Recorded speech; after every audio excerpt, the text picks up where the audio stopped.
Right, that's all the frantic stuff out of the way. We only have a little more of this tune to learn and we're done. So this you might like to think of as the clean outro section. So we're back to the clean sound and we're back to the octave shapes. Here's the first little segment. Should sound something like this.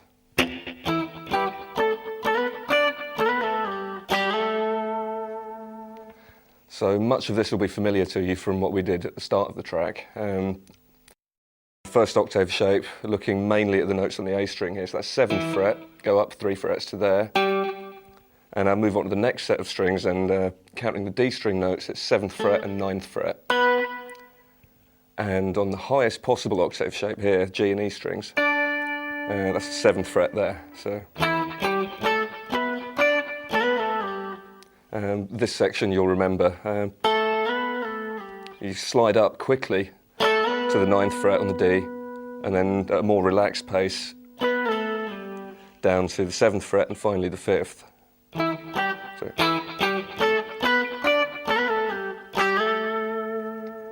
Okay, another Hendrix flavoured fill coming up here.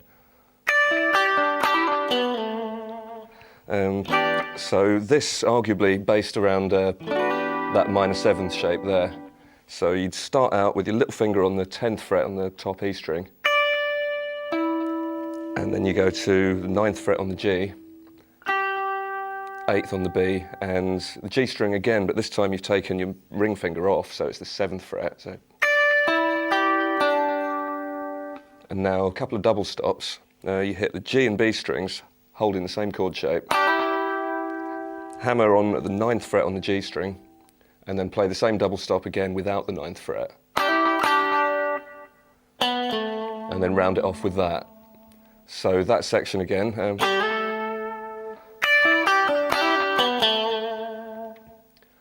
Okay, the next section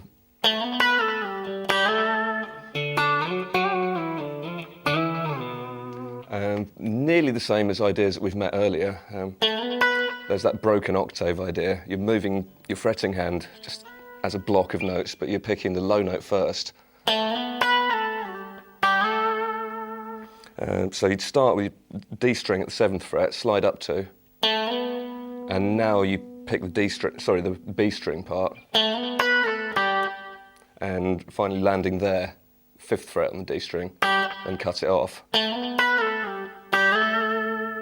And then same shape again, re-pick it, and slide up 2 frets. You conclude that bar with 5th fret on the A string, and its accompanying octave, 7th fret on the G.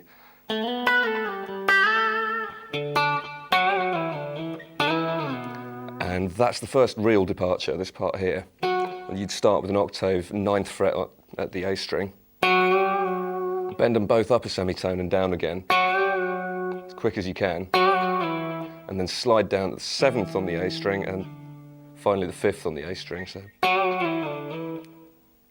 you come back, play this one, 7th fret, cut it off, and then finally, it's really important that you just lock your hand into the octave shape so that both of the notes move at the same rate. So that's your goal right there, 2nd fret on the A string. And at the end of that, there's a little chordal fragment, which is kind of like a D suspended 2nd shape. Open E string, 3rd fret on the B, 2nd on the G string, and then play them all together and cut them off. Right, the next segment, you can hear a lot of wah-wah pedal in evidence. I've chosen not to use a wah for this, so you can hear what the licks would sound like without any of those toys. So 3 broken octaves there, following what the D string's doing. It's the 9th fret, 12th fret, and 7th fret. Adding a little wobble at the end of each. All right, and then just to round things off, that's a little melody on the B strings of 10th fret, 12th, 10th, and then down to 8. So if we rewind to the chordal stab, the next couple of bars after that should sound like this. Here it is in time. 3, 4.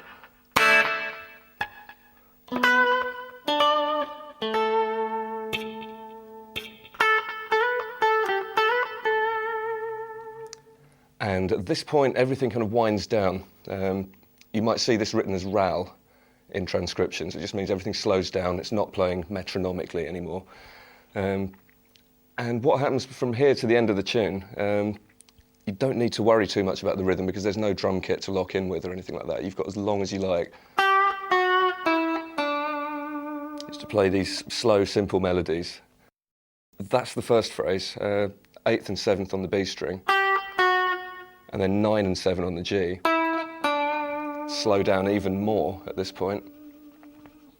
And now we have a long series of notes on the G string, each one decorated by the use of a wah-wah pedal. So you just start with it in the up position and then push the pedal down just after you've picked the note.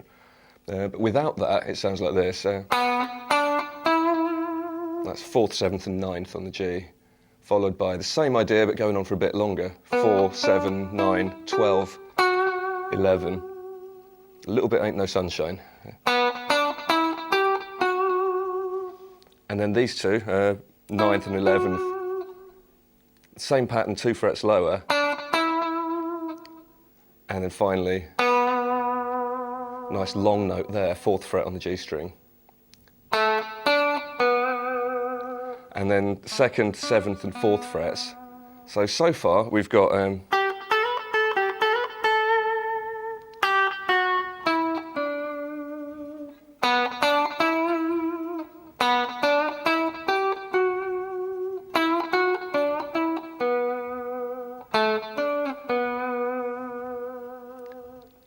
you might wonder why we're playing all these notes on the same string. I think tonally it sounds a lot more like the record, if you're prepared to move around the neck a bit more and use the fact that every string has its own tonal quality, rather than locking yourself in one remembered scale shape. All right, it's particularly true for the next bit. It's a similar melody to before, 4, 7, 9, 12, 11, 9, 11, 7, 9, 4, 2. And for every note in that phrase, you're scooping up into the note using the bar. So you start with it slack.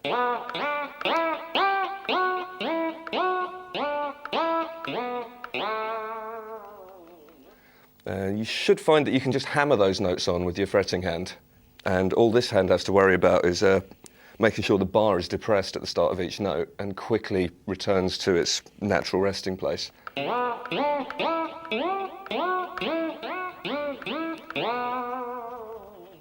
And there's a strange sound effect you hear on the original here, where he's adding vibrato to the note and pushing the bar down at the same time. So instead of, you get a little bit more exciting.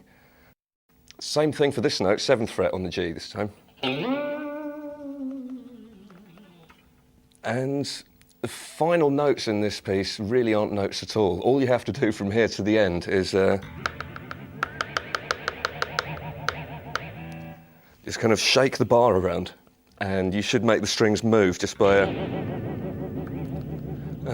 Steve Vai's guitar obviously has a trem that moves further than here, so you actually hear the strings sticking to the pole pieces. That's how slack they are when he pushes the bar all the way down.